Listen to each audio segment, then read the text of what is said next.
I'm a little nervous, but I'm good. It's okay. I tell Samantha to breathe all the time when she's riding the horses. So, just like you, breathe. All right. How do I do an intro? I don't even know.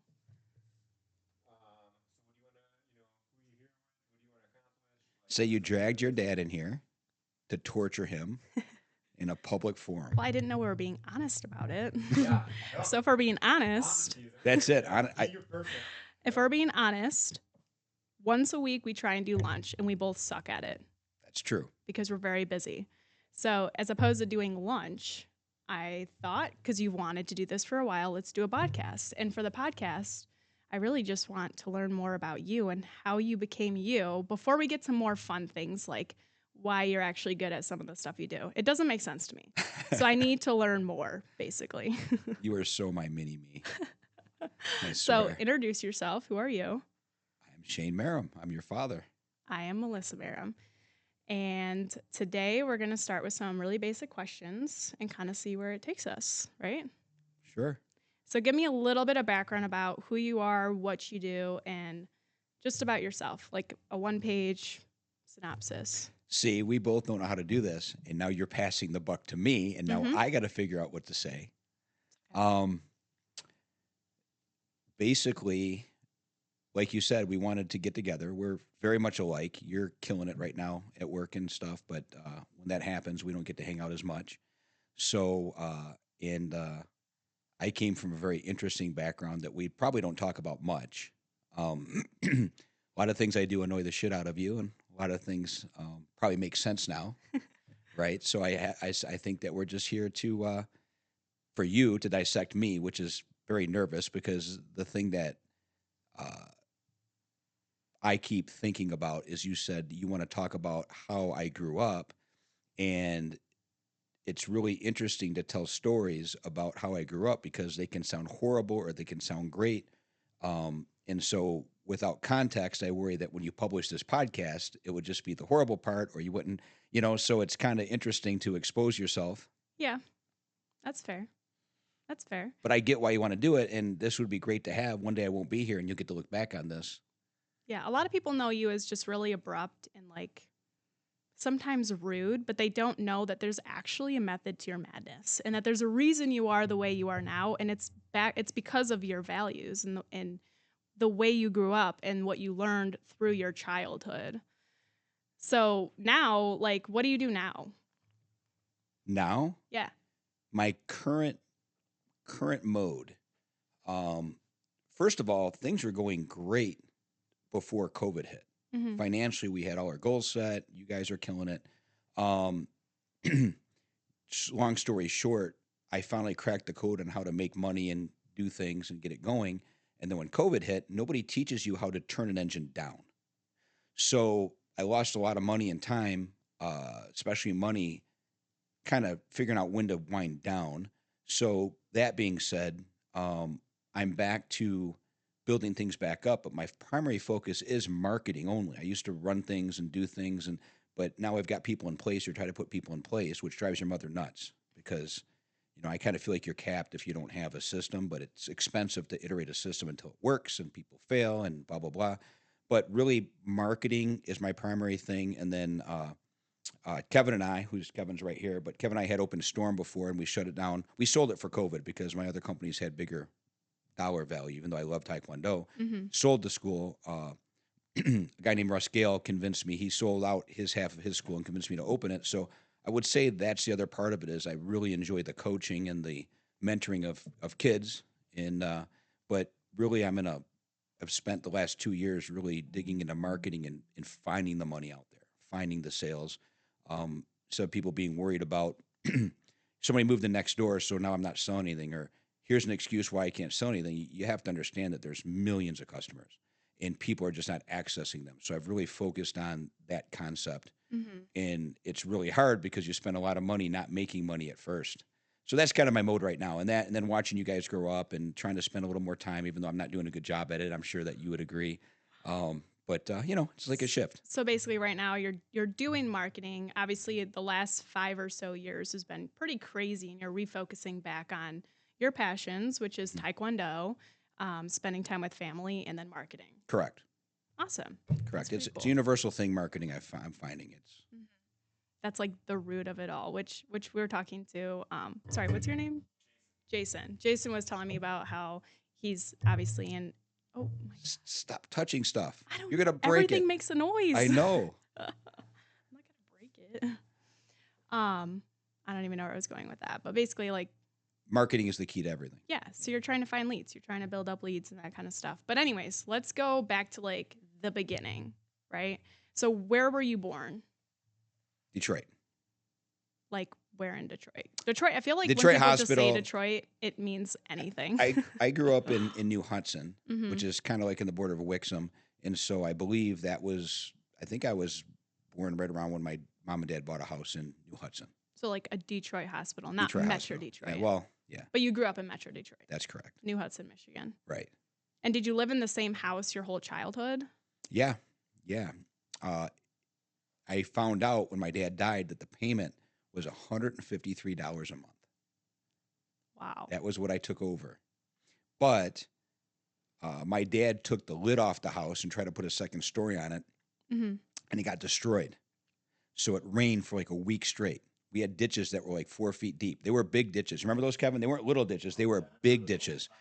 And they were over the top, overflowed Mm-hmm. with water for a week straight and ruined everything we have. That's why we take so many photos of you guys. I've got like 2 pictures of my dad and I've got like 5 pictures of myself in my entire life. That's it. I've got nothing. And when that happened, my dad ran into some financial trouble. So my house was the blight of the street.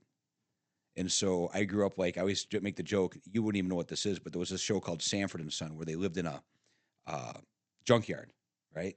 So my house was a Sanford and Son with the cars out there, and and it was just a mess. And the top story was like tar paper, right, Mm-hmm. Kevin? Is that what they call it? Tar paper on the outside, torn off, and there was just studs upstairs in the house. My bedroom was in a top of a house with just studs, no insulation, just windows. Yeah, it was bad. Kevin reminded me, I'm Chaldean, 50% Chaldean, so my Mm-hmm. family's from Iraq, and they all had party stores and grocery stores. Now they have high end, the gourmet grocery stores, but back then it was just downtown, 7 Mile and John R, that kind of store. And when there would be a fire, they would get paid off by the insurance companies, but they would have nothing to do with the food. So Kevin reminded me, I didn't even remember this. I had milk cartons. Everything was in milk cartons back then. Those plastic milk cartons. They were the most popular Yeah. storage thing. And I would eat food out of those. It was stacked up upstairs in one of the rooms, like 15, 20 milk cartons of canned goods. And I would eat out of I'd go get food off of that and cook it downstairs. Because why? Well, my dad worked. My mom didn't do a good job taking care of me, so I always ate as I was hungry. Okay. We never had dinners and breakfasts, and my dad used to cook breakfast actually for me when I was younger. But when the wheels fell off, I didn't see him. He worked a lot, so my mom was never in a position to take care of me. So I would just eat as I was hungry. Mm-hmm. So that's why this whole intermittent fasting thing people are doing and how I've been lean. I've always just ate as I was hungry. Right. I've always intermittently fasted by You're naturally. just kind of used to it. I'm used to it, yeah. And I was always busy because so. But that's just a couple things about the house. Well, what was it like growing up specifically in New Hudson at the time you were growing up? It's much different now. Well, Grand River there, you could ride your go-kart down Grand River and not see a car but every 3 minutes. We could literally just ride right down on our mini bike all the way into town. Mhm. Now, you'd freak out because kids would get hit, Yeah. But we used to, it was very rural. I remember when only 12 Oaks Mall was the big thing, and it was all field there. In fact, Kevin and I used to work on a hayfield right across from that area in Wixom there. We used to ride horses to the McDonald's at Wixom and Grand River. I can't even imagine. Yeah. At Like this I stage, actually like- didn't, but your mother rode her horse to the drive-through there. He Yeah. had done it. We got chased by cops up Wixom Road from Grand River on a 3-wheeler, got chased through the gravel pits Why? because he's an asshole. That's why. Well, what happened? All we had to do was stop and say we'd go home. Whatever. Here's what happened. This is a great story. I forgot about this. So we had this 3-wheeler that you'd had a pull start on it, right? It was Yeah. called a Tri-Z, right? And he was driving, I was on back, and it wasn't even a 2-seat. My feet would kind of hang over the fenders, and it was floppy. So he's coming down towards Grand River. It was dirt at the time on Wixom Road. Cop pulls in, slows down, and he goes in the microphone pull over, and I'm telling you, we would have just been told to go home. He starts downshifting, turns around, and runs. And the cop's right behind us. And I'm like, what in the fuck are you doing? And I'm, no, he's got to be Mr. fucking Superman and get in a car chase. So he goes to turn into a yard. And when we do, my leg gets wrapped around the wheel. This is all true shit. Tell me when I'm wrong, Kevin. So then the cop overshoots us. He thinks he has us. We drive through the yard. By some grace of God, the backyard had a 10-foot pile of tires, right? 10-foot pile of tires. Somehow this prick gets the three-wheeler over the tires while I'm putting my shoe back on. I almost got ripped off by the wheel. And then we go into the gravel pits and we'd cruise around and run from and the cops are circling on the I swear to God, you cannot make this shit up, right? So we're stalling, we're going through swamp, we're getting off pushing the three. It was the nastiest shit you've ever seen. So we finally get out. It's dark now. And of course, we have no phone. So they're wondering, we're working at the farm at the time. This is all the way back to 10 Mile in Meadowbrook. We went to Wixom. This is a long trek. Yeah. Right?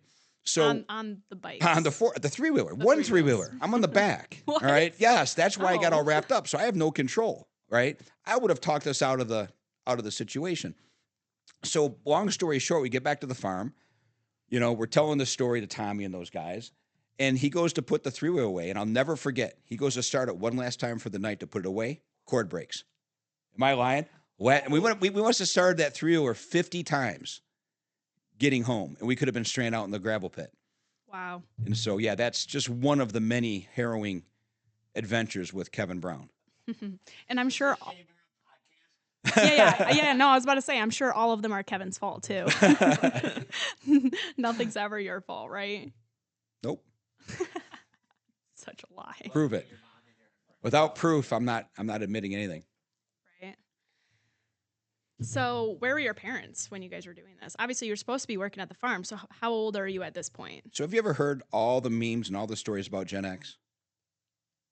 Enlighten me. It's all fucking true. We left the house. Where they ring a cowbell for dinner? I swear to God. Except that your mom didn't cook you dinner? No. Well, the neighbor would go out there and yell, Dickie. Neighbor's name was Dickie. So she'd be yelling Dickie and everybody would come home. But no, we left and went out in the woods and did things. And we were gone all day. We took care of ourselves. We cooked for ourselves. We crashed. We'd get in a whole fist fight and brawl. And by the time we got home, it was over because there was nobody to tell.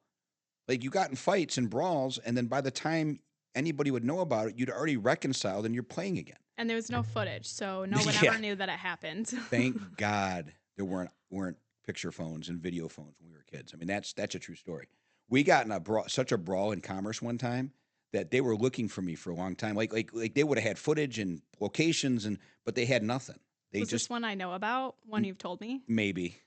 We don't want. It was way too long of a story for this podcast. Just tell me what the theme was, because I might know about it. All right. The theme was we went to a college level party when I was still in high school. They were all a couple years older, and then Kevin, his brother Jason, was with us. Max was with us, and he was a couple years younger. Long story short, there was this guy named Brett Van Dyke that had some girl he was going after that was in college. He shows up at this party hammered and basically starting fights. They're all way older than me, older than these guys even. I don't even think I was driving at the time. I just had my license, right? So turns out, Kevin's been drinking. Kevin's slamming a basketball off the hood of a Corvette of the poor guy that owns the house. So they come out to get mad at him. So the guy attacks him. Kevin throws him on the cement. And I never drank. Remember, they were all drinking. I didn't drink. So I'm the only one going, oh my God, what the fuck are we doing here right now? So long story short, Brett Van Dyke came face to face with this big dude, and we were surrounded by people. And I'm like, we're going to get killed.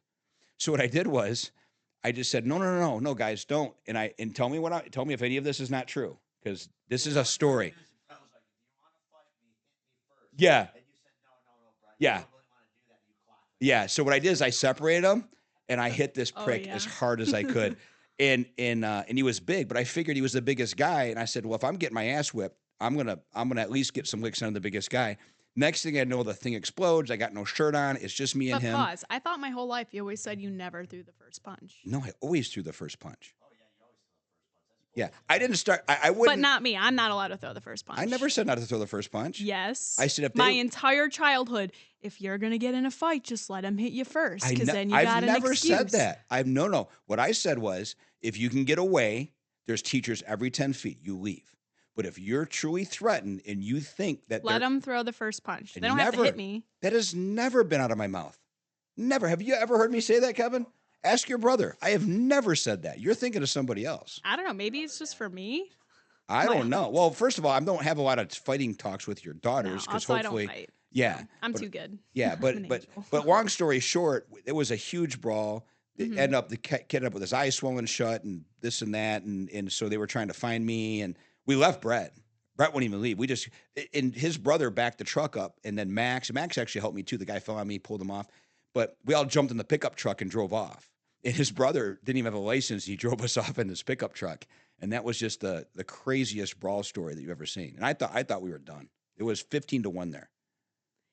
So I'm pretty sure I've heard about that because I know that Max was with you and he was a lot younger than you guys. So and this is not like the reason I don't tell the story much is it seems salacious, but it's just the way it was. Yeah. It, like if there was a problem, it was dealt with. And cops weren't always called. It just kind of was. You guys fought it out yourselves. And if there was no video, it's like the old mobster thing. If there's no video, it's your word against theirs. Right. So it wasn't easy to chase stuff down. You know what I mean? It's just a lot different then too. Right. Their biggest problem was not kids brawling. Right. And back then, sometimes if someone got in a fight, the cops like, you got that out of your system. And you were in the country then. It's not like you lived in a city. It's totally different. Because you were born in 1973? Yes. Okay. In New Hudson. So yeah. So basically give me a rundown of your family structure. What was it like? What did it look like for you growing up? So my oldest aunt came over on the boat with my grandmother from Iraq. Chaldean. Yep. And so for those people that don't know that watch the podcast, Chaldeans are native to Iraq, but they're not Muslim and they're not Arabs, right? It's a distinct race. They come from the Assyrians, but they were there before it was Iraq. So it's not like people think that they weren't there originally. They're actually Iraqi. I mean, they came from Iraq. But you don't find, at least I've never met a Chaldean that's not Catholic, right? So it's a very small race. They claim it comes from 3 villages. There's lots of jokes about that. Everybody's a cousin, right? And I've got some cousins that you can tell they're from cousins. Like, God, keep that to yourself. It's funny you say that though, because there's this joke about blue eyes, and if you have blue eyes, that there was incest somewhere in your family. And Peter and I are 100% related. We're absolutely siblings, but he says that I'm a product of incest, and I'm like, have the same parents. It's just funny. Well, you and your brother have an interesting relationship.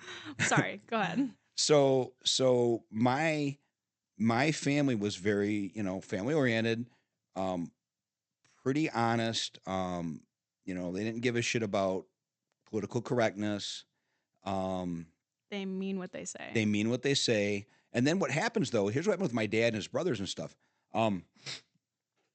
When you have immigrant parents and the kids go to school and they act like little assholes, the parents don't really know or how to correct it or don't realize, what the grading system's like. So that's why you have all these Arab kids or Chaldean kids or whatever. I'm not picking on any one race, but they're kind of wild and they kind of seem like they're little assholes at school because their parents are busy working.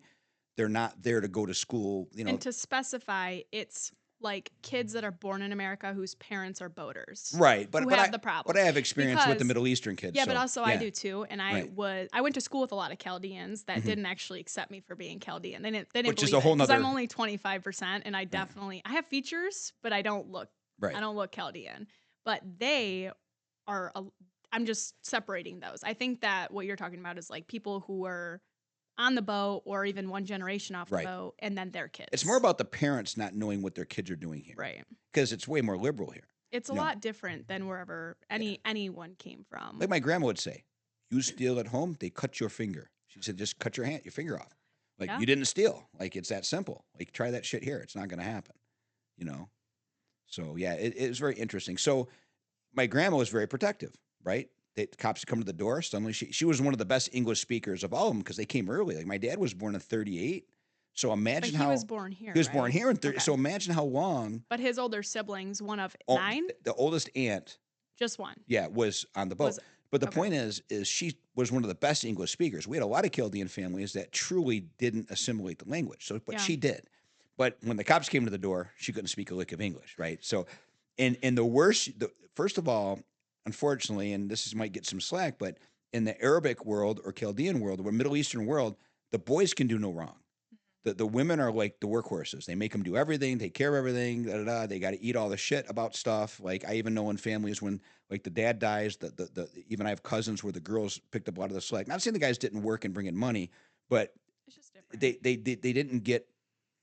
There was no room for a mental breakdown. Like they just handled it all, right? The women. Yeah, the women, but the boys, not they didn't work hard, but the moms always coddled the boys. So the Mhm. worse you were, the more they tended to coddle the boys. It's really interesting. So my dad was a handful, and so was his brother. So they were favorites, right? So it's kind of interesting, Yeah. you know.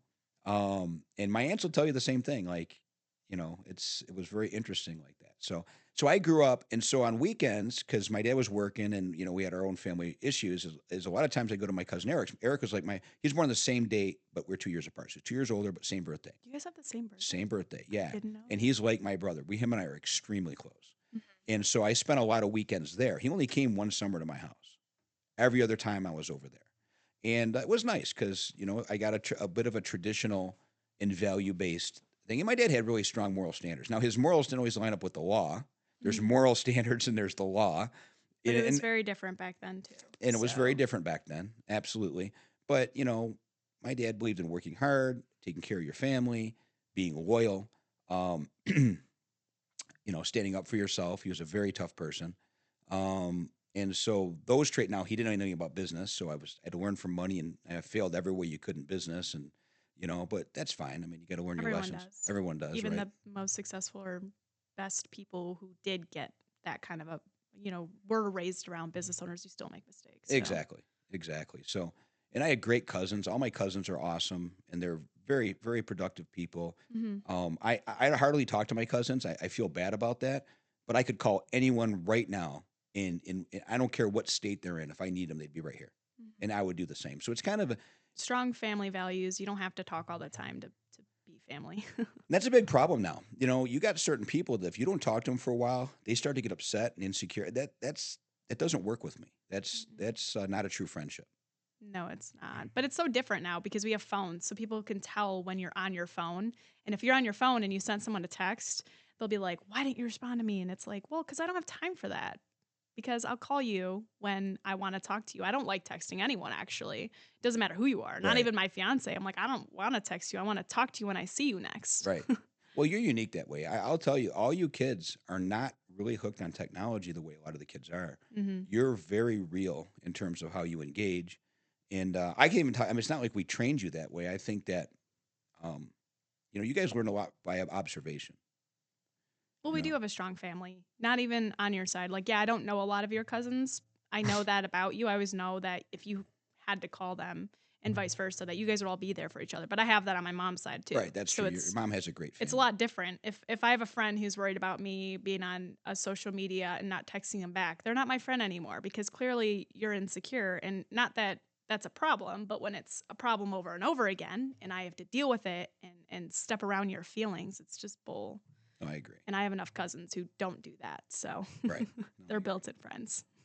And I feel like if you're honest, you have a smaller group of friends, but if you truly like to take care of your friends, Yeah. it's better not to have a lot. I mean, it sounds terrible, Mm-mm. but And then we can go months without talking and then see each other and it's like no different. right, right, So that's your dad's side. Your dad's side is Chaldean, strong family values. Some of them, so he was born here. His oldest sibling was a boater. right. So she was born in Sabria. Iraq. Yep. Great woman. I remember her so well. And how many siblings did he had? Because I can never remember. Oh my gosh. I think it's 7 total. Okay, I'm either gonna look. 7 or I'm gonna look 9. bad if I don't. It's not 9. Not I know 9. it's not Then 9. it's 7. I think it's 7.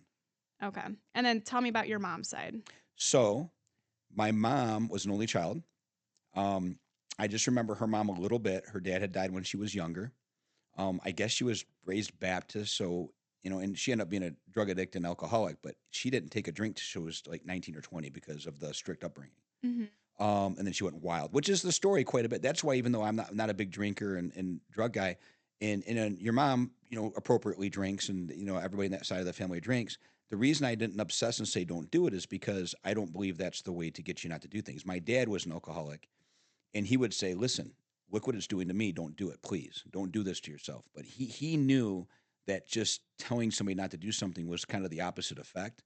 So he was just really brutally honest about it and hoped that I didn't fall for the trap.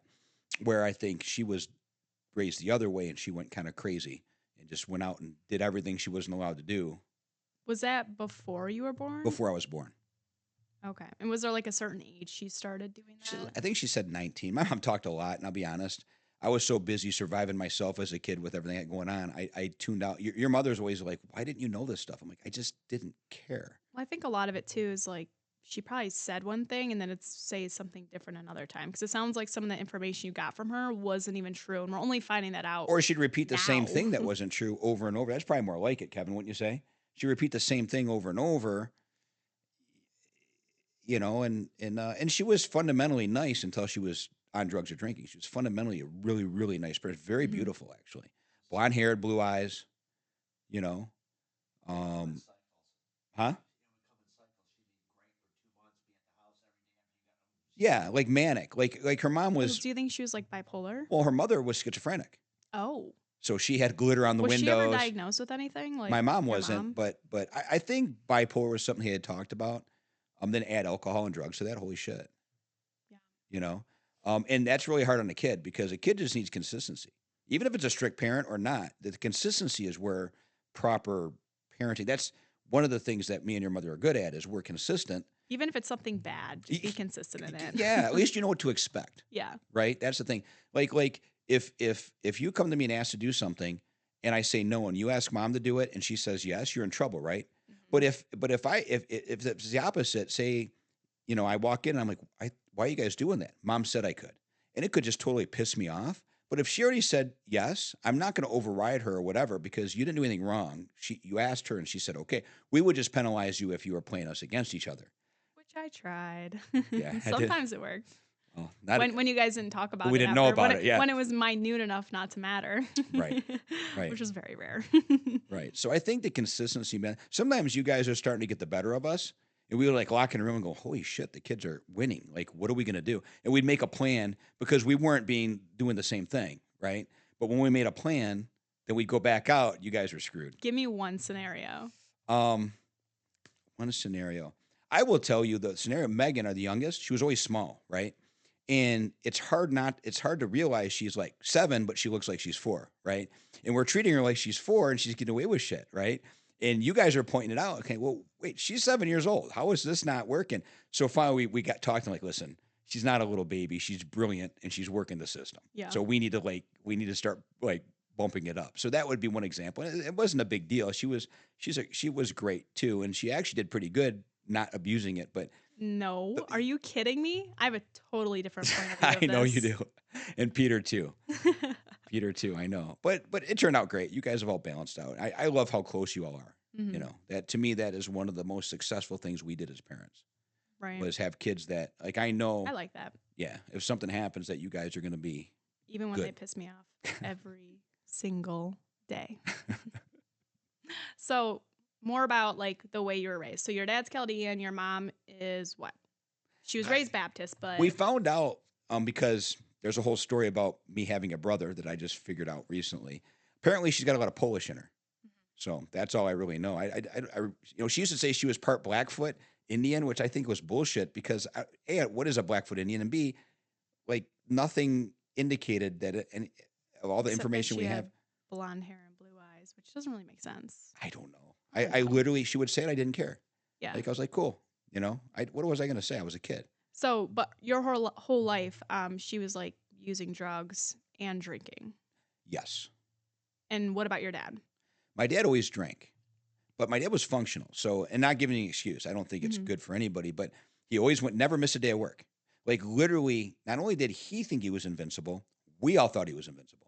Like this guy never lost a fight, never couldn't pick something up, never had a job he couldn't finish.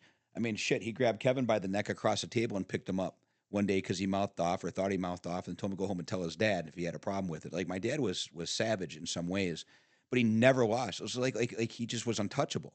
And then when he drank to the point that his liver, because the liver can recover, but until it can't. So once you get over that hump, it keeps going back. But once you go over that hump, it doesn't recover.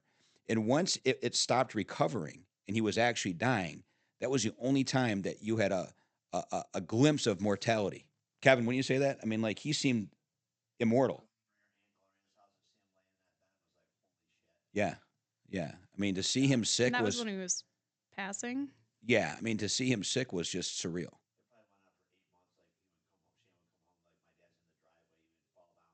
Yeah. Oh Yep. my god. He'd still drive, and because he had to keep getting blood transfusions, he'd go to get out of his car, and again, no phones. I'd be gone all day. I'd come home, the door would be open, he'd be in the grass halfway between the You have no car. idea what you're gonna come home to, You're right, right. basically. And listen, this wasn't a guy you took a car away from. Like, even in a weak state, I was So scared. what was his personality like? So this is the paradox. This is why I'm scared to have the podcast. He was one of the kindest, most giving people you've ever met. Like, he would give you the shirt off his back, anything you wanted.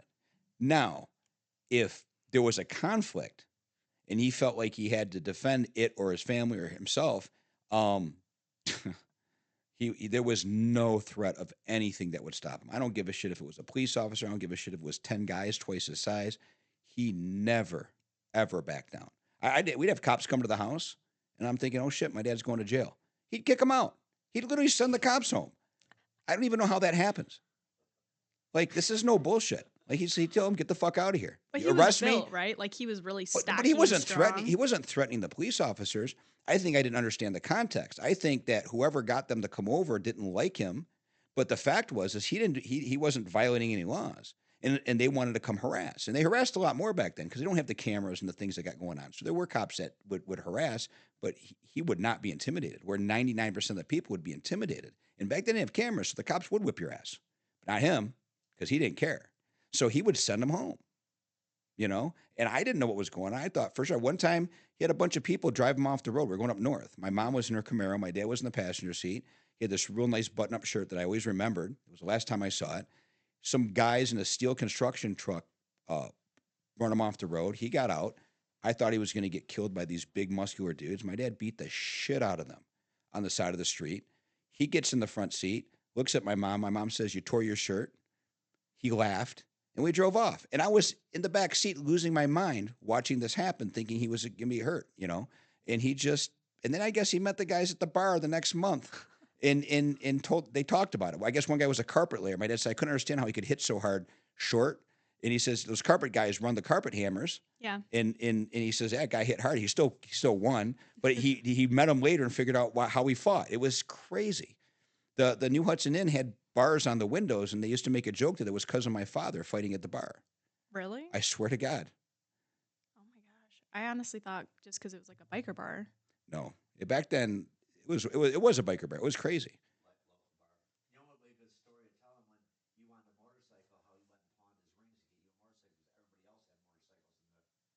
Yeah, I mean, we didn't have a lot of money, and so my dad that was the one I couldn't touch the ground on, though, right? Yeah. Oh, the 80. That's the other one. Yeah, you're right. That was the most expensive motorcycle I had. I used to love dirt bikes, right? So before that, my dad got me a motorcycle, and it was really cheap, but it was big, and I was too small for it. So he put 2x10s on cinder blocks. The only place I could start and stop was on those boards, and all I did was every day drive the motorcycle every day. Even when I had this other bike, this KX, a little bit later, till I discovered women.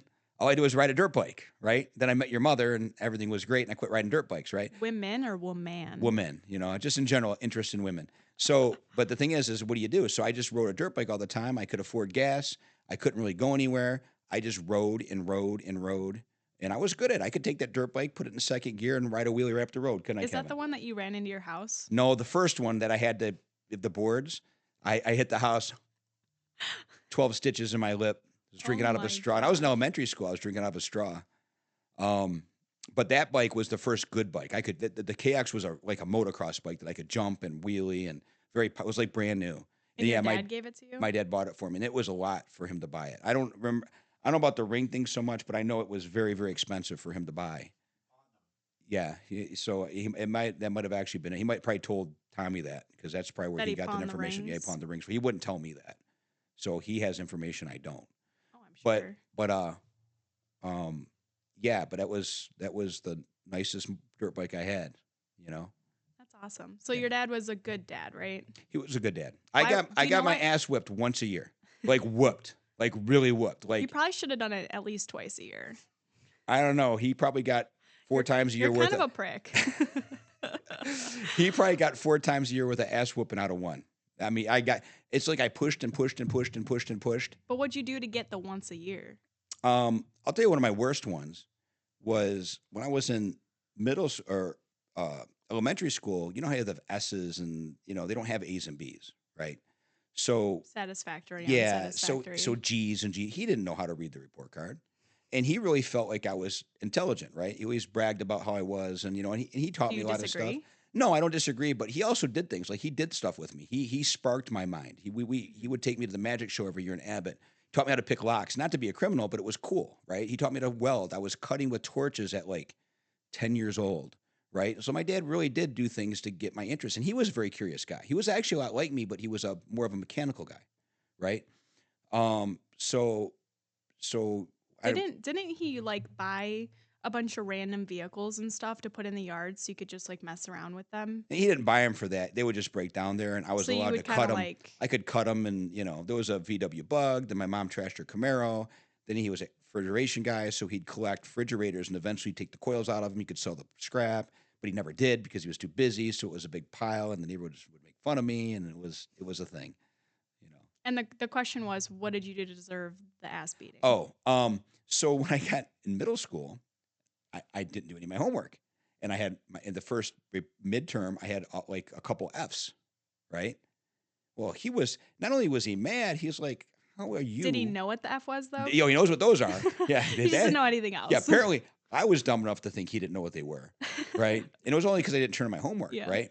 So, man, I got Oh, I didn't turn that's anything in. interesting. Hey, That's incredibly ironic. Seriously. Hey. Do you know why? Because Peter basically failed school because he wouldn't turn in his homework. He didn't Who fail. knew it was genetic? He would have failed. Basically, he didn't. He got good grades. once he turned in his homework. Of course, yeah. And Sorry, I didn't. yeah. So I got my ass whooped up and down the house. And then while he was talking to me, he picked me up against the wall off the ground. And with every point, he wouldn't slam me on the wall, but I mean, I was dangling with my feet. And he would say, and we're going to do this, and we're going to do this. And you were a we're gonna do scrawny kid. I was a scrawny little kid. You were like a little. Yeah. little So stick. so he knew how to make a point. All right. Yeah. He'd certainly not, but it was once a year. And honestly, looking back, he scared the shit out of me, but he didn't beat on me. He didn't break, it wasn't stuff that was excessive but it felt like it.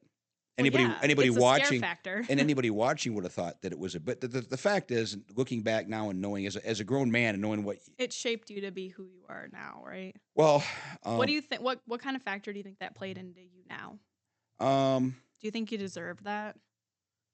And yeah, that it was necessary. I understand. Well, how much you guys annoy us and we let it go away. I get it. Because you're like, how in the fuck are they winning? Right? Like I told you 1,000 times. That's the thing, right? So I do understand how he did it. Another time is, and in that whole thing, that wasn't it. Every day I had to come home and do my homework. Then I had to dust and clean my whole house. And then he would go there with a glove and make sure there's not a bit of dust in there. And then when I was done, I had to do my homework twice. So I had to give him all the homework and I'd write it twice. So like he did not fuck around. Like that was a lesson, right? He was like, we are going to make this the point now. And I would say that there are times where I'm pretty pointed that way too, saying, no, we're not. This is not going to happen. Oh no. I'm going to make sure it doesn't happen. And I learned that from him. And it does work. But it's there's a toll because like I told you guys, and I remember telling, if not you, at least Peter, I'm like, I don't give a shit if at 30 years old you hire a psychiatrist and tell what an asshole your dad was. I'm doing the best I can for you right now, and I'm going to keep my foot on your neck until I'm gone. As long as I see potential in what you're doing in a way to help you. But there's a good reason for that. It's not that you want us to go see a psychiatrist and mess us up mentally. You want to prepare us for the real world because it's not fucking fair. Right. There's a big difference between that because everyone is like, oh, my parents fucked up my life. And yeah, we can all find reasons and excuses. But at the end of the day, you would rather we go spend $100 a month on a psychiatrist to get over the trauma if it meant that you created individuals who could actually tolerate this world. Right. Big difference. I think it's more important to be your father than your friend right now. I think you'll figure it out later. I've told Peter, because it's different with guys too. And me and Peter have gone at it pretty good. And it's just, I told him one day you'll get it. Even if I'm gone, don't feel bad. If I'm already dead, when he figures out why I've done some of the things I've done to shape him, that's how life works. It's not something to feel bad about. But he'll understand how important it is to shape your children. You know what I'm saying? Um, It's either you or the world. Do you want the world to shape your kids, or do you want to be the bad guy? yeah, and the other thing is this. In a safe environment, like Right, you're not gonna squash us in all confidence ever. right. What you do is you take specific situations where you kind of set us up to fail, but you'd much rather be set up to fail in a place where you can then be built up after that. And you and mom were very intentional about it. And mom and I talk about that all the time, which is a lot different than being your kid's best friend, setting them out in the world where they're gonna fail. They're going to fail, Right. but the world doesn't give a fuck. And Not one. you know what's amazing about your Seriously. mother too? Because moms are nurturers, Mhm. right? So the tendency is to protect them from the dad, right? One thing about your mom that I'm so happy happened is is is against her nature sometimes letting me do the things I did for you guys or to you guys to harden you. She fundamentally understood it was required and she let me do it. And I'm not saying she didn't argue with me or say, listen, I'm not sure this is going the right way. And she had a lot of trust. But I think one of the biggest gaps we have in parenting now is that exact thing. I even tell coaching the kids now, we got these kids as they approach to be 12 years old, and we want, and the parents want them to be bold, want them to be, successful. But the mom is undermining the father or not letting the father start to really put pressure on him or let us put pressure on him. I said, okay, he's 12. Your job is done. You're the nurturer. Now, when you're not happy with what he's doing, stop arguing with him and stop giving in. You stop and you let dad take care of it. And then let dad do what he thinks he needs to do. And if you trust that, you're going to finish developing that boy into a man.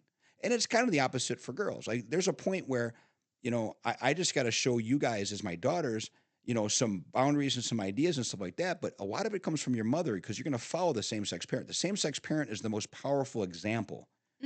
Arguably not, but yes, I know what you mean. But if like you had to pick a parent for each kid, it's always dad.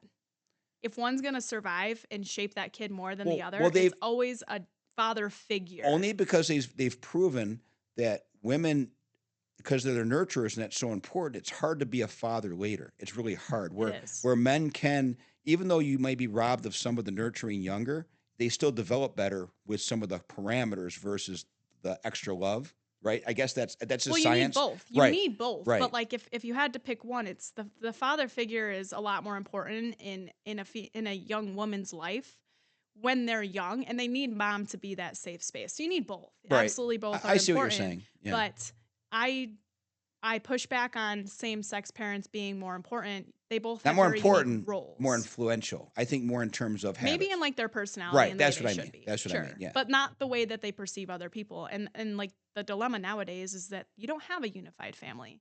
There is no such thing as a nuclear family. That's traditional now. That's true. It's like a trad life, and Right. it's dumb because it should be the standard. It shouldn't be taboo to have two parents with kids who are unified. I don't know, just Well, little thing. to back but up to your point, this is something that I've always said too. And whoever's listening to this podcast, think really hard. Think of all the people that you respect and think are remarkable, that just kill it in life, are just savage, get shit done. Every one of those people came from hardship. Think about that. So we don't want our kids to go through the same horrible things we went through. I don't want you guys to go through alcoholic parents, watch physical abuse between the parents, watch all the terrible things that happen. However, if I look back, I wouldn't trade any of it because it made who I am. So my philosophy is we need to make things difficult in a safe environment. That's what Taekwondo is. That's what we did for you guys, letting you fail. Fail. Who cares? So what if you don't get it? So what if you cry? Okay, it's way better than the things that are happening everywhere else, even especially in other countries. Imagine what other countries are like, all the abuse and what's expected of children, right? What happens to them? So I believe we have lost the ability to pressure and make things difficult for children so that they can come up and be independent, right? Some of the worst things that happened to me, and I've said this, it sucks to say, but it was like either shoot myself or get stronger. Like that's how binary that was, right? So, but once you get stronger and make up your mind and you climb out of that hole, it is amazing the mental toughness that comes out of it. So we don't want you guys to be at that level, but we certainly want you to think things suck and have to dig your own way out of it. And that's always been my philosophy. And I think, you could probably come up with some examples where we've let you fail, but, um, probably worked out. I don't know. I mean, I'm sure there's things you're still Well, pissed there's a about. big difference between a harsh life where your parents are alcoholics and drug addicts versus structured failure from Right. your parents, and not in a bad way. Again, like, it just goes back to, where do you want your kids to fail? Right. But people think it's terrible. What about the time they had the kid, walk to school because they were bullying someone on the bus? People think walking to school is terrible. It's not terrible. It's not terrible itself, but But people think it's nowadays people right. are just like so worried about all these other factors because our world kind of sucks. But I don't think it sucks much more. It sucks in a different way, but also social media amplifies the loudest voices. So if they Right. find something that draws emotions, even though it's one instance that might never happen again, it always gets the most attention from all the whack jobs. And that's what the comments are, and the reactions and the reposts. It's always the people who care and see it in, they don't see like the full context, the full picture. They just see the part that brings them emotion, Mhm. and that's all they talk about. So like there's a big difference between like making your kid walk to school as a punishment and then just seeing a video of a kid walking to school. Like, Right. no kid should do that unsupervised. Right. Right. But they should do it supervised if they're bullying kids on a bus. That's a great like punishment, just in a structured environment, Well, think about this. you know? Think about and don't say them out loud because I don't want the podcast. But think about the situations where your mother and I were criticized for our parenting. Mhm. Right. Play it 20 years later. Whose kids are killing it? Whose kids are little assholes? Sorry, like evidence. I think the best example of your character is your children. Like people can say I'm this, that, and the other, but you cannot hide from your children. You cannot hide, and your children will emulate everything that you do. So if I'm as bad as some people want to say I am, why are every single one of our kids savagely killing it, brutally honest with people? Everybody wants to be around them, and you're not for everyone. You probably have people you don't relate to, but I don't protect you. I don't tell you what to do. We don't. You guys stand on your own. But we're also not perfect, and we do make Well, of mistakes. course. And then we know how to deal with those You situations. guys do some stupid shit. We don't crumble under pressure. That was something we were talking about the other day. Is just the fact that like when pressure's applied to almost anyone, their first reaction is not to find a solution. It's to crumble and just fall. And then you can't do anything when you're emotional. Right. You really can't. You can't do anything that's meaningful. You're just going to sit there in your feelings. And it doesn't mean that your feelings aren't valid, right? That's the whole thing. Like, oh, why don't you care about my feelings? We do, but after you deal with whatever the heck is going on, like in your business and your family, sometimes you just have to step up and just do what needs to be done and then process it. 100%. Which is really hard. It's really hard to bridge the gap, especially when you aren't raised like in an environment where you see that from your parents, because yeah, your kids are exactly kind of the way they were raised. They learn more by seeing your parents and what their reactions are to situations than they do just being told what to do. 100%. 100%. Especially when you're doing the right thing and sets you back. That's the big problem. I mean, you do the right thing and you might lose opportunities that are political or false opportunities. Yeah, but what comes around goes around. That's true. I firmly believe that. And what's meant to be will be. There's always a silver lining to everything. Like you were raised not in the best environment. There's a silver lining. If you didn't go through what you went through, you wouldn't have met mom. You wouldn't have made the kids that you guys made together. And you guys are polar opposites in the best way. If we were just mom or just you, like we would be very different people. I'm not saying it would be better or worse. It's just we would just be different. And none of us kids are the same, but we have a lot of the same values because what you and mom unified together to have kids about, like you guys thought about that before you actually had the kids. You talked about it. Something unique that I've realized actually, I start asking, like anytime I meet someone and they've been in a relationship and I get to know them better, I ask like, oh, like, did you talk about things before you got married to this person? Because they might mention a hardship. I'm like, oh, well, did you guys talk about that like before you got married? Well, no, we didn't really talk about it. Like nobody just has open conversations about genuine values. And like, why are you going to get married, have a whole life together when you don't understand how the other person manages finance, or you don't know how they want to raise their kids, stuff like that. And that's what you and mom did. Right. But you guys are such different people in like the best ways. And you guys complement each other in ways that like, it's really, unless you know you guys, it's really hard to explain. Right. Especially with mom not here. It seems like she's the total opposite. It seems like the Beauty and the Beast, right? Yeah.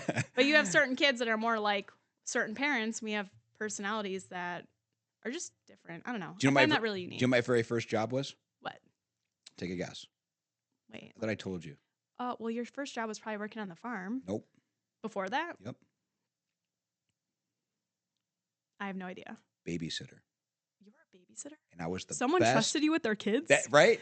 I was the best babysitter on the, Yeah. everybody wanted me. I watched Why? these two boys. I played with them. I engaged with them. They were right next door. It was the first, and Oh, well, I do remember that. You yeah, did tell me Mike that. and Sue Paraskevich. Oh, yeah, I forgot. Yeah.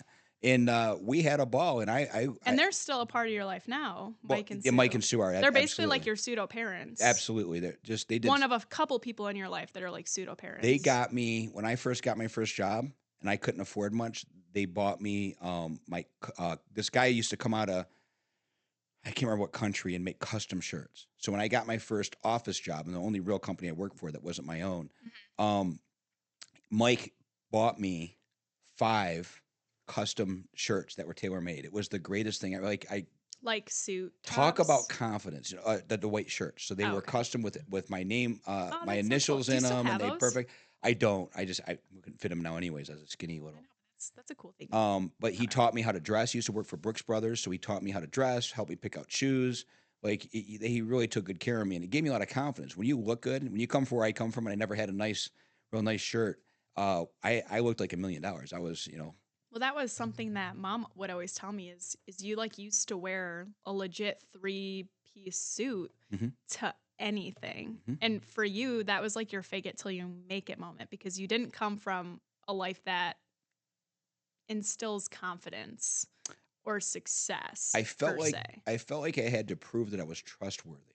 Like, why would you give me your money? Why would you trust me to do work, right?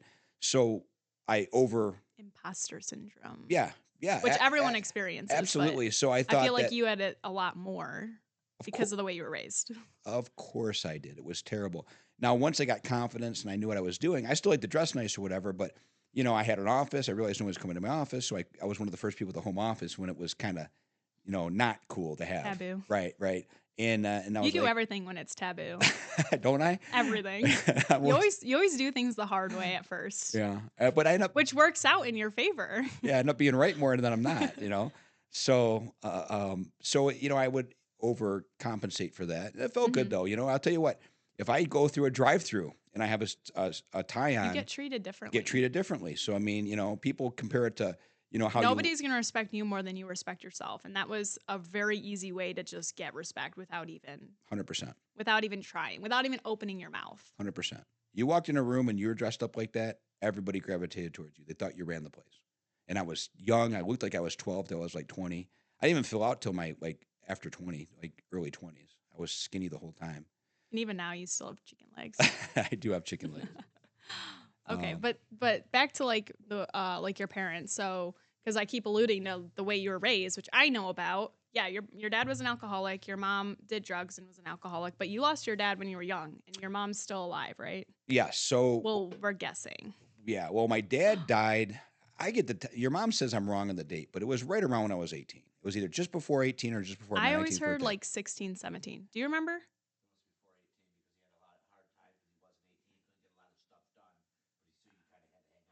So yeah, at So 4, you're probably 17. It was the 14th. I was born on the 18th. It was the 14th or something. He died. Oh. But again, I got to look back at it. I don't know. I blocked a lot of this out. I understand it was a tough time. So when he died, my mom would come in and out of the house, and she thought she was going to come live in the house. The house was trashed, and I got My mom. No, my mom. Your mom. My mom. So we didn't get along well. So I was like, I don't want to see anymore. Don't come back. When your dad died. The day my dad died, I said, I don't want to see you ever again. Get out of here. You don't live here anyway. You're not. There's nothing to take. There was nothing of value in the house, right? So, remind me, I'm going to talk about Christmas after this point because I do have something you'll find interesting. Noted. So I kicked her out, and then I got a $60,000 construction loan to finish the house. Because the roof was still off because it was in the middle of It renovations. had a roof, right? but it didn't have any siding. It had nothing. No interior was gone. So another funny story with the construction. Remember Bill LaRose? Remember me and Tommy had to commandeer all his shit and take it and make him work? There's a couple good things here. So I got a construction loan, and then I sold the house for profit, and I eventually moved out, right? Mind you, he had a $100 mortgage Yeah, it was well, a month, yeah, $153 a month. So which is crazy now. in retrospect, Lisa's like, we should just kept it and just But fix you it up. never would have known. Yeah, I was too young. You were 18 And your mom and I and not weren't even married. and your mom and I were separated at that time. We were only separated for 6 years. That was part of the 6 years. So we weren't together when this happened. We broke up just before. So I kicked her out. I got the house fixed up, and just then I had quit the only job I had and started building computers, right? So I had done that, and to eat, and I told this story on his podcast, I literally would go door to door to try to sell computer services. And I didn't know how to sell anything, right? I had no idea how to sell. So I got turned down and turned down and turned down and turned down. And so I finally figured this out. I finally got it broken down to where I'd walk in the door and say, pass the no soliciting sign, by the way, and say, what do you do when your computer breaks? It's the only sentence I could get out. I figured this out. And then the lady'd go, either say nobody or I have a guy. But almost every time, because Windows sucked at the time, it's always sucked, but it sucked really bad then. She said, I have a problem now. One of the most common problems at the time was the network printers would get unhooked, right? So I figured out how to be very concise in sales by starving, because I would finally, I figured out if I would go to the door for 2 weeks. Mind you, when you started building computers, what year was this? I was probably now 19. So what were the computers like at that time? Big giant boxes, and the first Windows I ever touched looked like, you don't even know what DOS. It's hard to explain. When Windows became graphical was 3.11 was the first graphical version. 2.1 looked like text-based, but was kind of a mouse would move around. So I started doing computer work about then. And this was also before, like, you had phones, but they're not at all what they are Well, now. me and Lisa were running the company when Windows 95 came out. It was the first version of Windows that was supposed to detect hardware. And we came to the office, and we had piles of towers just piled out our door because every Windows 95 upgrade failed. So we had like 20 machines to work on that morning, the day that they released the software. So that's how long we were doing computer work. So I would go 2 weeks and sell, and I get 2 months worth of business, right? And so I figured out how to sell that way. And that's how we built the business. And one of the reasons I started the business too is Eric had just broke his back, and Eric was really low. And so I figured he was a construction guy. He could no longer do construction. So I taught Eric from scratch how to do computer work.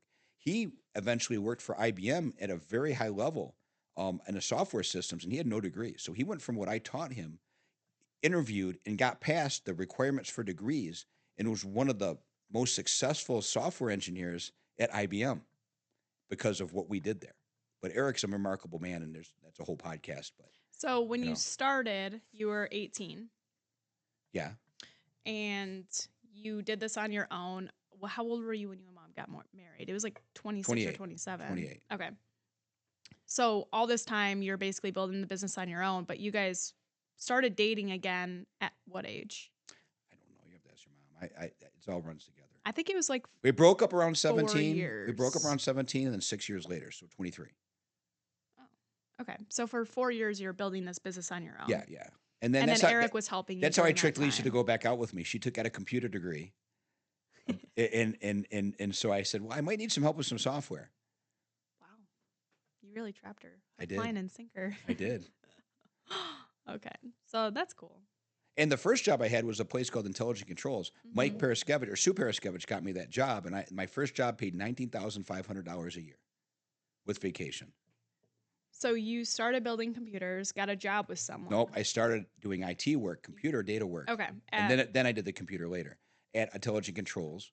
I wanted to be in electronics, so I went from data entry out in Dearborn. I ended up in Novi, where their electronic division was. So I started out just doing nothing important, just busy work. Okay. Then I ended up being the top technician at Intelligent Controls in Novi, the top technician for repairs. They sent me to Korea. I looked so young when I went to Korea. They left me at the airport and wanted to ship me back. They're like, there's no way this kid, our whole plant's down, Daewoo plant, and you sent this kid. They literally tried to put me back on the plane. But once, and they wouldn't talk to me. They wouldn't talk in English to me. They wouldn't pick me up and drive me to the plant. First day I worked, I got half the plant up. Suddenly they spoke English. They took me to dinner. It was the craziest thing. So I go through that. I quit and start a business. Literally just quit. And back then I was actually doing pretty good. Are you sure you weren't fired? I wasn't fired. Because I thought you were fired from something. No, what happened was, Uh, so when my dad died, there's a bunch of changes, and the director, his name was Craig Keevy, he did get some shit because they didn't like how I was handling stuff for some reason. But what they did is they put me into a commission based position. So I got 1% commission, and a $60,000 salary. So I actually went up, ironically. So now I'm 20 years old making $60,000 a year and 1% commission on stuff that could be millions of dollars in sales. And I did really well. But what happened was the company was starting to get bought by Audi, and the president screwed me out of my commission. So he held back like $30,000 in commissions. So I used to go there every single day and talk to the controller and show him the little tiny simple contract I had that was probably not very enforceable in court. But I went there so many days, I finally got my money, and that's how I left there. But I left with me and your mother had this $20,000 check to kind of get started with the computer business. Does that make sense? Yeah. So yeah, there's a lot there. I don't want to take up the whole thing on that, but my work history, that's the only real company I work for. Everything else was for myself. Kind of, but I guess I don't understand the timeline of it all. I'm trying to like literally write it So out. babysitting to the farm to intelligent controls to my own business. Oh, Murray's Car Audio. So I actually worked for Murray's Car Audio for about a year and a half too. Brian Murray. Yeah. And he hired me because of my name. Because of your name. I went in there and said, I want a job. He says, what's your name? I said, Shane. He goes, I only hire people with unique names. The other guy's name was Monaco. Shane's a unique name? Back then it was. That's funny. I didn't know that. But I consider Intelligent Controls a real company because that was a job with benefits and. But you had the IT job, which was separate from the sales job, or was that with the same company? Same company, just transitioned. Okay, so how long did you work there? Maybe 3 years tops. I always thought you got fired, or that you left because you hated having a boss. I left the sales job because the director of sales there. This is a funny story. I can tell you. The director of sales. We used to deal with Ford, and there were different levels. And a level 10 had a lot of power, but they were total assholes. And the guy's name was Ziad Zagati, and everybody just feared this man, right? And the problem was Ziad would move money. So say I had $1 million contract.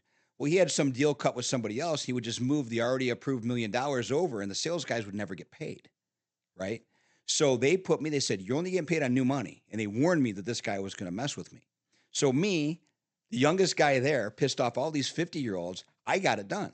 I talked to the VP and I said, all you have to do is not answer the phone by Friday. If you don't answer the phone by Friday, he has to write a check for like $400,000. So can you do that? Yes, I promise you I won't answer the phone. He gave me his word. That fucker answered the phone and killed my deal. And so he answered the phone and talked to the client you were trying to close the deal with. After he promised me, because I knew it was a possibility, so I cleared it. And so what he was going to do is he was going to take the sale from you? No, he was going to just use money from somewhere else, and then I would not have any new cash, and then I wouldn't get my commission. And therefore, my boss, who put me in charge of bringing new money into this division, wouldn't get any money. Does that make sense? Yeah. So, corporate's tough. I'm not a corporate guy. That's not illegal?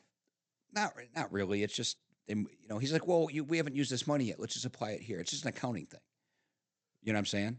Yeah. So there's a lot. I could talk about the battles I did in corporate America too. That's why I'm not a corporate guy. They can't, unless I'm in charge, I just can't handle it.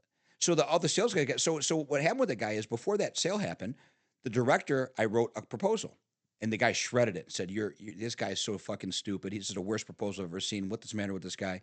So he comes to me and he hated me. So he chews me up. I said, okay. So I rewrote it, comes back, trashes it. I mean, I'm talking this guy, for a guy with a suit, he was the nastiest talking, meanest motherfucker you ever met. The guy was an asshole, right? Okay, so the third one, he writes it, puts my name on it. He shreds it worse than my first two. And I found out. So the guy that was shredding me about how bad I wrote the proposal, he says, I'll show you how it's done. He writes it. The guy shreds him worse than mine. So the guy hated me on 10 different levels. So I eventually left. And that's when I figured I was going to get paid my commissions. I left because I was so pure in what I want to do. I was like, well, if I can't sell, why am I going to take your money? Most people just take the $60,000 a year was like, what, 150 now? Like, that's a lot of money for a 20-some-year-old kid, right? And I was killing. I could have just taken the money forever, like for years. But I felt like I had to work. You were bored. That too. I felt like I had to work for my money, though. I didn't want to take the money if I didn't do anything for it, which is unheard of these days, but, Right. So Christmas, you want to hear, this is a good childhood story. Yeah. So I was probably, I know I was in elementary school. Christmas was coming. My mom was in the house this time because she'd come and go, right? And normally, no matter what happened, last minute we'd have this big Christmas, right? Nothing, nothing, nothing. I'm like, shit. So I remember we were at a store one time. We were at a Radio Shack. I was in electronics, and there was this. They used to have these like 201 circuit kits. I don't know if you've ever seen them, but you could like wire little circuits and make lights turn on. And Isn't that what we used to do when I was a kid? much more advanced version, yeah. This one was just literally wires that you have to Yeah. wire it all together. And so I remember it was like $50. My dad bought it, and I kind of forgot about it. He grabbed it. So I wake up one Christmas, and it was just my dad. I woke up excited, and there's nothing there. There wasn't a tree. There wasn't a decoration. There wasn't a gift. There's nothing. And I remember waking up and just it was sad, you know. And so, but I also knew my dad when he walked out and he handed me that same Radio Shack bag, not wrapped, nothing, just handed me the bag and said "Merry Christmas." Even at that age, I knew how hard that was for him, so I never said a word. Because normally you would get big Christmases, but why didn't you get a Christmas? He had no money. That was his last $50. Oh, wow. I And never told you that, did I? you might have. I Yeah. totally forgot if you did. And I never said a word. Wow. And that was another. It was How another, old were you? I was in elementary school. I wasn't even in middle school. So I was young. And where was your mom? Who knows? She'd go on benders and go out and come back, and you know, it was. I was happier when she wasn't there. To be honest, I would have How taken. often was she there? I don't know. Every few months, she'd run into trouble and come back. It's like when you were a kid. Like, how old did she start leaving the house, or was it like literally your whole life? No, when I was in elementary school is when they actually got divorced. And I remember Mm. the first time she kidnapped me, and I'd sit in the back window of the car and drive return, trying to figure out how to get back home. You know. And then when he finally my dad got custody. That's how bad she was. Like, when do you get custody of? When does a man get custody of his kid? Just think about that for a second. So he got custody, and they actually had asked me. And my mom used to villainize my dad and say he was mean, this and that. Same thing that happens to me. He's, you're gruff but really he was the only one trying to help me, right? But she would just tell me he's going to be mad and this and that. And then, of course, he'd be frustrated because I'd be hiding behind her. But when I got old enough to understand what was going on, and I was an intelligent kid, I picked him, and then no longer did she have custody of me. So then she would come and go, and he would make sure I was taken care of. And he did a good job making sure, even being broke, he made sure I was taken care of. But even though they were divorced, he still let her come and go as she wanted to. Yeah, he had this weird thing. I mean, he always just said, it's the only mother you have. I got 500 sentences once. I had to write the definition of hate because I said I hated my mom. He made me write the definition of hate 500 times. It would not tolerate me saying I hate my mother. Did you hate her more after that? Yeah. And yeah, you used to make us do that, but actually, really, Peter. Peter was the only one who ever had to do Sentences? that. Yeah, the sentences. But it was actually, I think Mom would use that as a I punishment. will not lose my homework. Pretty much. Yeah. Pretty much. When he hated paper, too. So, like, that's even worse. That's true. We didn't even know. Yeah, that's interesting. So they got divorced when you were in elementary school, and then your mom was kind of just in and out of the house. And if she wasn't at home, you just didn't really know where she was, unless she kidnapped you. Right. Well, the kidnapping was short-lived because Your dad would find you. it was hard to contain me when I was old enough to resist, And when did you start resisting? I don't know, probably middle. Again, I had to, because you said you were doing this thing. I'm a true classic case of forgetting stuff because it was traumatic, right? So I don't store that information. I really have to think hard to even answer some of the things that popped up. You might not store it in your brain, but subconsciously you do. Right. Everyone does. Even if you don't forget it, your body doesn't No, forget. things can trigger the memories for sure. Right. What kind of things trigger memories for you? It's random. Is it like music, or is it smells, or is it like sounds? Just concepts that match. I've chased. My dad was. He got in trouble for drinking and driving, and had a temporary time where you have what's called the halfway house. You have to sleep somewhere else, go to work. Your dad? Yeah. So when that happened, of course, my mom would have a bunch of assholes come to the house. So I remember taking a 2x4 and chasing people out of the house. Your mother was upstairs when that happened. She called the war and said, if something happens to me, Shane's down there chasing a bunch of morons out of the house with the 2x4. Oh my God. Ask her about it. I completely Scary. lost my mind. And you were probably I was 16. Yeah, something like that. 17. And why why did your dad drink? I think you gave me an answer, which I didn't actually know until like a year or so ago. Because First of all, they all drank. They had stores. And they all yeah, drank since they were 14. stores because they're Chaldean and they Yeah, they typically just had own the alcohol party there all the time. stores. Yeah, and they were wild kids. They drank a lot. But um, I honestly just think my dad drank because, Well, didn't you say he had some sort of injury? well, he did. And actually, he was drinking and driving, got in a bad accident, and they said he was different from that. But I'm not. I don't think that's why he drank. He was drinking before. So he drank before that. Yeah. But it probably did it get worse? Well, yeah, he was drinking 2/5 a day and functioning. But before the accident or after? I think he drank a lot all the time. So That's- he's been on this path long before. He had kind always of- drank, yeah, his whole life. Were his siblings alcoholics? Yeah, I mean, almost all of his siblings are addicted to something. Gloria was a gambler.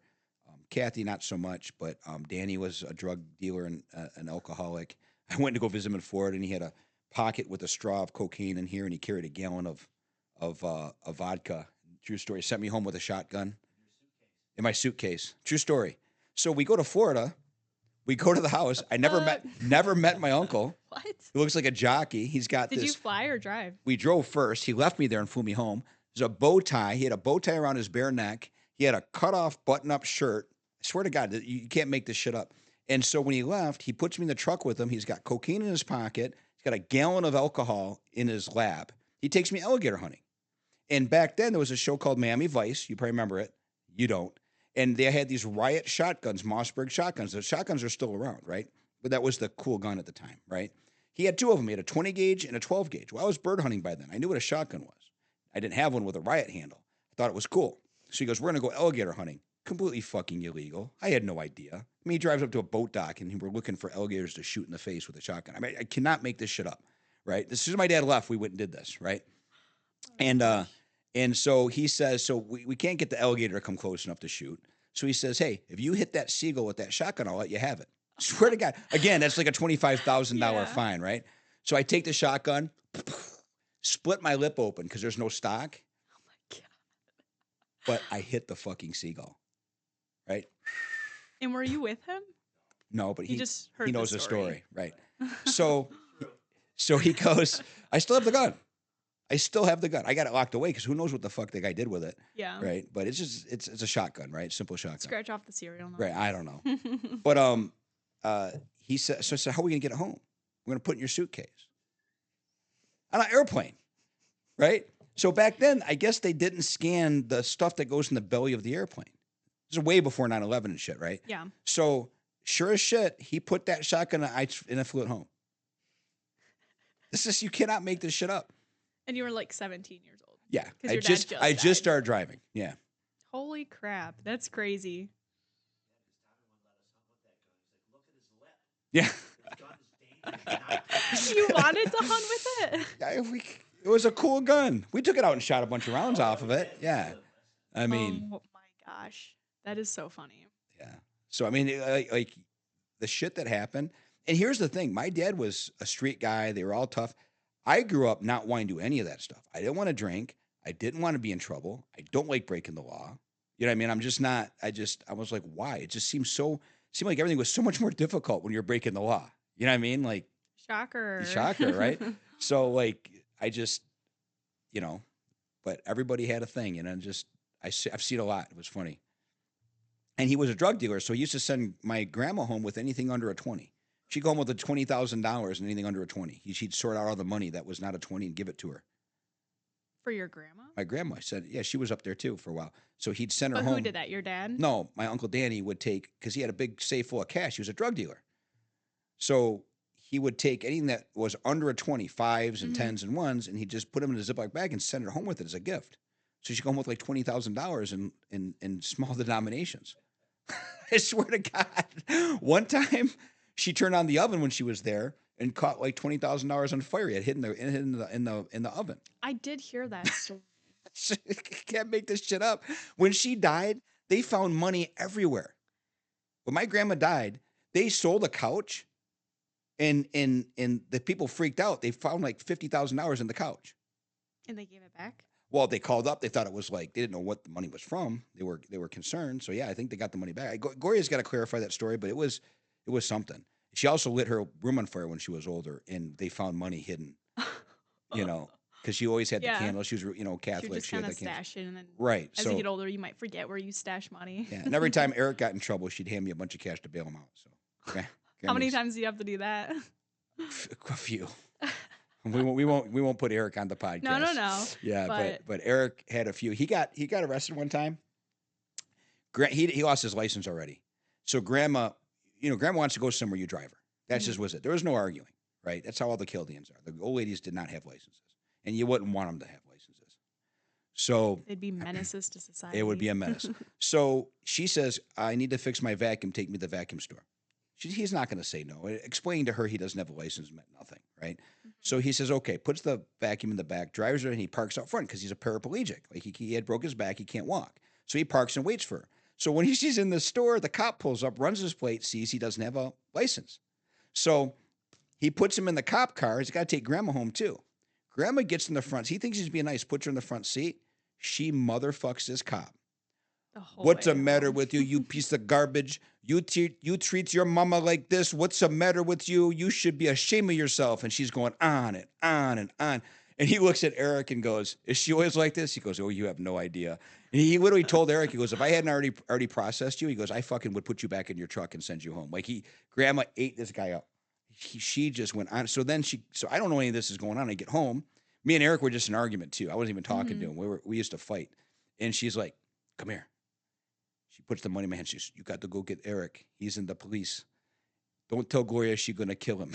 His mom, she goes, "She's going to kill him. Go get him out of jail." So I had to go bail him out. I told him, I'm like, "You know how bad I want to leave you in fucking jail right now, you prick." And I'm bailing him out of jail. Gosh, that's crazy. Yeah. So back to like an actual question, because we totally Digressed a little bit. Well, we get just so distracted. Who was like some of the most influential people in your early life?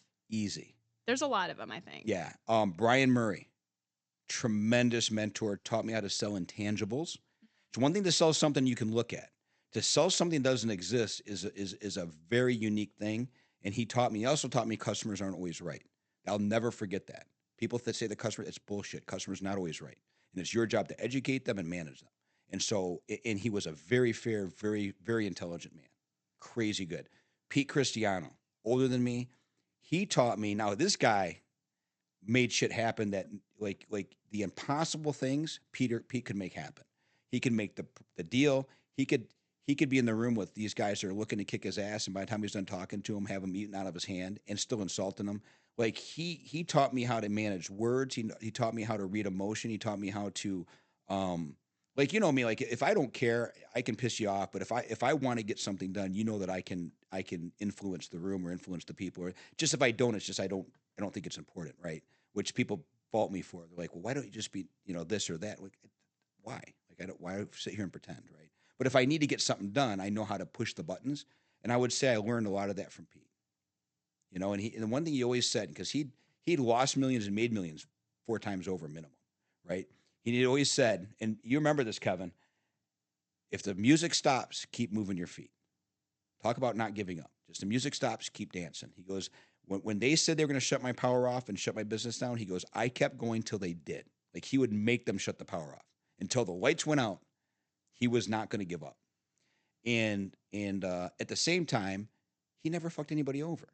Like people that are in trouble, like the true measure of character isn't what you do when things are good. The true measure of character is what you do when there's a gun to your head. I really believe that. So everybody is your friend until they're threatened.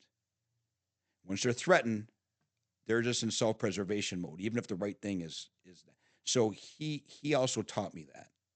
And he didn't teach me that. My dad taught me that too, but he was Reinforced it. I watched him your dad under wasn't pressure. there your whole life. Right. And I watched him with a gun to his head, and I watched how he behaved. And he never, ever did the wrong thing. He never harmed the people that mattered to him. But you didn't learn that because he told you that. I'm sure he did. But I saw it. He showed you that. 100%. Every single day and every single little action all 100%. the time. And my dad was the same way. He wouldn't bend just because things were going wrong. Mm-hmm. So I think that was super influential. And your mother influenced me a lot because I had no concept of family, right? I had no concept of a lot of things to help raise a family and do things. And move that closer. You keep Right coming here. out of, well, just move it closer to your face. You can sit back. So your mother had a understanding of family that I wanted, but I didn't know how to do. So Mhm. when things were kind of off, she would be like, "No, this is how this works," you know. So I would even say she was, and she showed me kindness. Like I didn't have a lot of people that were nice to me. That's a fact, and the fact that she was with no reason, you know, it makes you want to work hard. You know, makes sense. Yeah. So Who was the most influential? One person most out of all of them. influential. I'm sure I can't imagine why I wouldn't. I don't know. I guess there's different people who influence different areas of your life who all made up where you are now. Yeah, most influence. I didn't say it had to be good influence. Or I guess what's the best life lesson you learned from someone influential? Let's go there. You don't have to pick a favorite. Man, there's so much. I can't pick, honestly. I mean, it's so distinct. It's like picking the favorite child. They're so distinct, right? There's so much. You have an infinite amount of love for each kid.